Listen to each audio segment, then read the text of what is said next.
Alors, quels sont les avantages à être vacciné? Alors, il y a d'abord des avantages pour soi-même. En effet, on le sait tous, la pathologie à Covid-19 est responsable d'un certain nombre de décès importants, surtout chez le sujet âgé, mais il arrive qu'il y ait des formes graves aussi chez le sujet plus jeune. Donc, c'est important de se vacciner pour soi-même, parce qu'en tant que soignant, on est au contact régulier de patients malades, donc on peut être contaminé et éventuellement, certains peuvent développer des formes graves. Et même les sujets jeunes, s'ils ne développent en général pas de forme grave, peuvent éventuellement garder des séquelles qui peuvent durer des semaines, voire des mois de cette pathologie. Il n'est pas rare de voir des gens consulter pour des troubles du goût, des troubles de l'odorat, des difficultés respiratoires qui persistent des semaines, voire des mois après l'infection initiale et qui nuisent à leur vie professionnelle, à leur vie sociale, à leur vie familiale. Et donc, il est important pour cette qualité de vie aussi d'être vacciné et éviter ces symptômes à long terme. Alors, c'est aussi important d'être vacciné pour notre entourage, parce qu'on est tous entourés de personnes potentiellement vulnérables, potentiellement à risque de faire une forme grave qui peut conduire au décès. Et donc, évidemment, le but, quand on vient soigner des gens à l'hôpital, c'est de ne pas ramener d'infections transmissibles à notre entourage et les mettre en danger.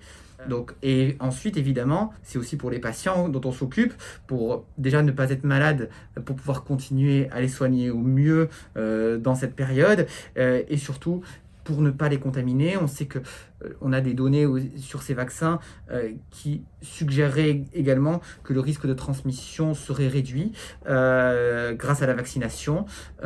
Donc, il est intéressant, il est même important d'être vacciné pour protéger soi-même, notre entourage et nos malades. Quels sont maintenant les inconvénients à être vacciné contre le Covid? Alors, j'en vois pas tellement. Comme tout vaccin, il y a une injection intramusculaire, donc il y a un risque de douleur, de fatigue dans les jours qui viennent, mais ça reste des effets indésirables extrêmement légers qui ne posent guère de problème. Alors, la principale crainte actuelle des gens, c'est celle des réactions allergiques graves qui sont décrites, mais ça reste des événements extrêmement rarissimes qui, d'ailleurs, peuvent survenir avec tout vaccin, peuvent survenir avec toute prise médicamenteuse. Et c'est d'ailleurs pour cela que la vaccination se fait dans des conditions de sécurité optimales, avec une surveillance 15 minutes après l'injection et des moyens de contrecarrer cette réaction allergique. Comment vous expliquez alors cette peur que les gens ont dans la société actuellement contre le vaccin, contre le Covid? Alors, je pense que cela vient principalement de la rapidité de développement de ce vaccin, qui est une fausse peur. Car en réalité, on a plus de données sur ce vaccin, enfin plutôt ces vaccins, car il y en a plusieurs qui ont montré des résultats positifs, que sur beaucoup d'autres. En fait, s'ils ont été développés rapidement, c'est pour plusieurs raisons.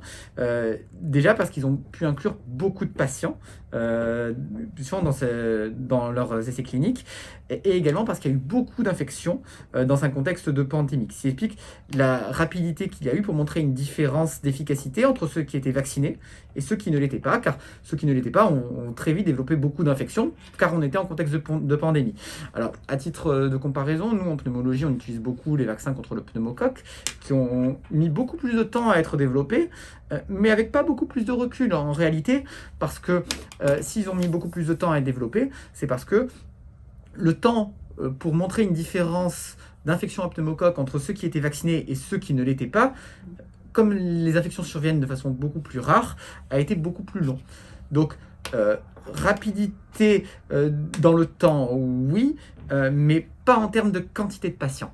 Et donc je pense que c'est une fausse crainte qui est présente par défaut de connaissance du processus qui a été utilisé. Est-ce que vous avez une préférence sur un des vaccins, puisqu'il y a plusieurs types de vaccins, ARN messager? Non, aucune préférence. Je prendrai celui qui est disponible. Actuellement, celui qui est disponible en premier, c'est les vaccins qu'on dit à ARN messager, qui, au vu des résultats publiés, garantissent une sécurité et une efficacité maximale. Et alors pour finir, est-ce que vous avez été vacciné? Alors, j'attends mon tour avec impatience et j'espère pouvoir bientôt en bénéficier au centre de vaccination à l'hôpital Saint-Joseph.